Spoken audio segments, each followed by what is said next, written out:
Preço médio da gasolina no Brasil ultrapassa os R$7. Será que a gasolina vai chegar aos 10?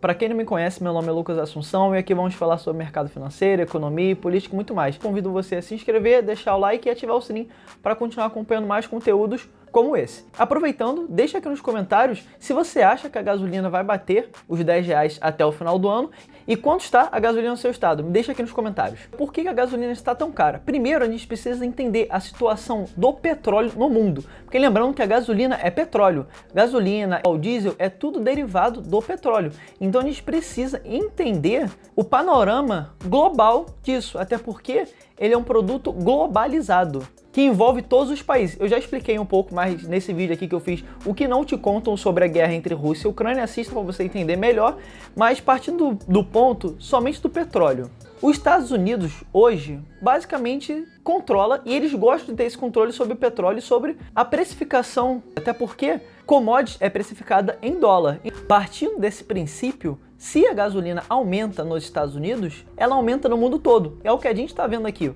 como mostra a notícia. Nos Estados Unidos, o preço médio da gasolina dispara 22% e atinge recorde histórico.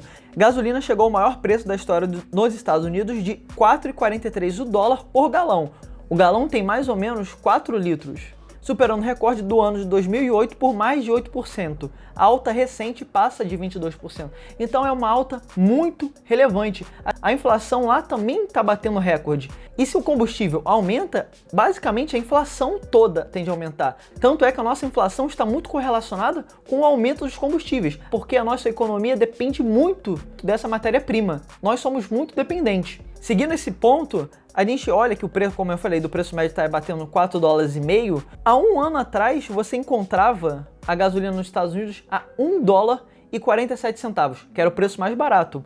Olhando o preço histórico dela, a partir do ano de 2019, a gente vê o preço médio da gasolina toda nos Estados Unidos estava em $2,68. No ano de 2020, $2,63, ficou mais barata. No ano de 2021, $3,34. Percebe que já teve um aumento, mas a gente precisa lembrar que houve um choque de demanda e oferta por conta da pandemia.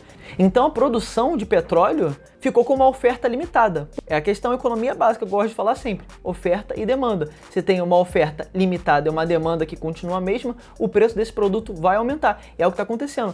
A gente não vive uma inflação transitória. A inflação, depois que acontece, não tem volta. A perda de poder de compra é permanente. Inflação é isso. Entendida essa parte, vamos para a composição de preços da gasolina aqui no Brasil. Ela é composta por 36% para a Petrobras, para a realização de lucro da empresa, 27% para ICMS, que é o imposto estadual, 13% para etanol anidro, 10% para CID, PIS, PASEP e COFINS, 14% para distribuição e revenda. Nota-se que a maior parte é de imposto. Então o maior beneficiário com o aumento da gasolina continua sendo a União, o Estado. Como assim? Digamos que a gasolina esteja num patamar de R$4. Vamos arredondar de 37, que é a arrecadação de imposto pelo Estado, para 35 para facilitar o cálculo. Uma gasolina com preço de R$4 e com imposto de 35% em cima desse valor, dá R$1,40. Então, quando tem um aumento na gasolina para R$7, o imposto é proporcional, continua sendo 35%, que dá o valor de R$2,45. Então, quando a gasolina aumenta o preço, o maior beneficiário é o governo, é o Estado. Visto isso, vamos analisar o preço da gasolina mais cara do Brasil, que é no Rio de Janeiro, que custa R$ 7,21 aqui no Rio, porque eu sou carioca, eu estou morando aqui no Rio ainda. R$ 2,32 é a margem da Petrobras, R$ 1,88 é a distribuição, revenda e o etanol anidro, 69 centavos que são os impostos federais e R$ 2,32 que é o ICMS. É muito imposto, como a gente já viu, vão para o estado do Rio de Janeiro. Baseado nisso, as pessoas têm criticado muito a política de preços da Petrobras, olhando os impostos, lucro e a dolarização de um produto onde nós somos autossuficientes. Mas tem alguns problemas que eu vou falar ao longo do vídeo em relação a isso. Primeiro ponto sobre a política de preço, a gente não pode esquecer que a nossa economia é super dependente dessa commodity. Por quê? O sistema logístico do Brasil é concentrado 60% em rodovias. Temos muitas rodovias e poucas ferrovias. Para a extensão territorial do Brasil, não faz sentido. Deveríamos ter mais ferrovias. Então, quando temos mais caminhões como transporte, exige o quê? Mais demanda por esse tipo de combustível, que é o quê? O diesel, que não importa, é tudo petróleo. E temos uma oferta limitada desse produto. Tanto é que se você entra no site da Petrobras, eles explicam isso como funciona a dinâmica. Por isso que às vezes precisamos importar. E o petróleo não é um produto único. Existe qualidade, como você pode refinar, e uma série de fatores operacionais que a gente não tem conhecimento. Uma das soluções para poder diminuir o preço da gasolina seria aumentar o número de ferrovias no Brasil. Iria diminuir a demanda por esse produto, barateando ele. É simples, é uma economia básica. Só que o Brasil possui uma carência, uma deficiência muito grande de ferrovias, que precisa ser resolvido o mais rápido possível. Continuando na política de preços, como eu falei, se questiona muito por que a nossa gasolina é dolarizada. O Brasil, como eu falo em alguns vídeos, ele não é uma ilha. O mundo hoje está globalizado. Se a gente quer ter o poder de compra de dólar, a gente precisa produzir em dólar. Por isso que é muito ruim para a nossa economia ter o real como moeda. O ideal seria ter uma política monetária alinhada com a do dólar. Como eu já falei em vários vídeos, nós temos a economia dolarizada. Por isso que faz sentido a Petrobras acompanhar os preços do barril de petróleo em dólar. E nós temos esse fator do câmbio. Quando o nosso câmbio fica depreciado em relação ao dólar, a inflação aumenta mais ainda. O que é que está acontecendo agora com o preço do barril do petróleo para a gente, para o Brasil? Quando a gente analisa o preço do petróleo no mundo, a gente nota que ele ainda não atingiu o topo histórico, que foi de aproximadamente 140 dólares o barril.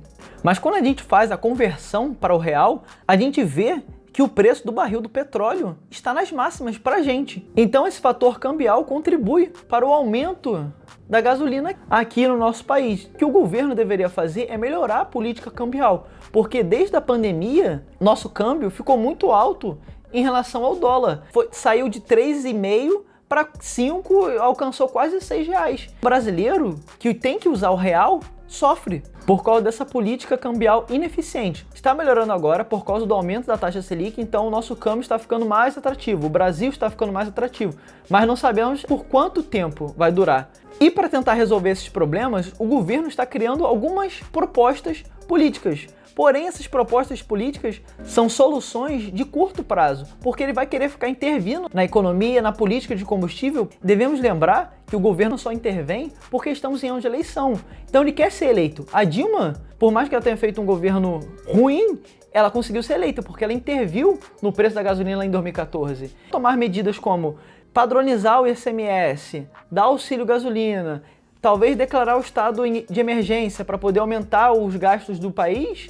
Isso tudo são políticas populistas visando uma possível reeleição do atual governo. Mas isso aí não vai resolver o problema a longo prazo. O que resolve o problema a longo prazo do preço da gasolina? Talvez reduzir os impostos, porque como vimos, a maior parte do preço da gasolina é imposto. O maior beneficiário do imposto é o Estado. E quem é o maior acionista da Petrobras que tem monopólio disso? O Estado. Então não faz sentido essa balança dele arrecadar com os impostos e arrecadar com os lucros dos dividendos da ação. Ou ele escolhe um ou outro, ou ele arrecada somente com os impostos e deixa o lucro para a empresa, para ela poder investir nela, pagar mais dividendos para os outros acionistas, para poder fazer esse dinheiro circular. É notório que todo mundo sabe que o Brasil não é um bom alocador de capital. O Brasil não sabe investir o dinheiro dele.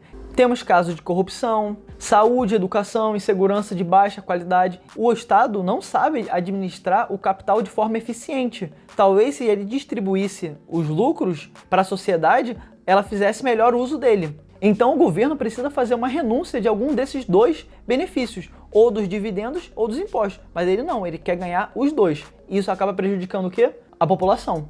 O outro ponto pode ser um pouco polêmico, mas eu concordo que deva privatizar. Porém, tem um adendo. Não adianta nada privatizar e não abrir o mercado. É necessário privatizar e dar concorrência para esse mercado de petróleo do Brasil. Concorrência leva o quê? A preços mais baixos. São empresas concorrendo entre elas. Vai diminuir o preço e aumentar a qualidade, porque essas empresas ficam disputando para ver quem vai prestar o melhor serviço com um preço mais barato. A gente não precisa de monopólios. Monopólios acontece isso que aconteceu com o Brasil. Uma empresa administra tudo isso. E acaba o quê? Acontecendo problemas operacionais, como eu falei no início do vídeo. Por que a Petrobras precisa importar petróleo? As refinarias dela não são tão eficientes assim. Ela precisa construir, mas para construir leva tempo. Talvez se você abrisse esse mercado, uma empresa viria para refinar, outra para fazer perfuração e assim por diante. Porque o que precisamos é mais competição e menos monopólio. Isso descentraliza os serviços e os custos operacionais, logo diminuindo o preço da gasolina.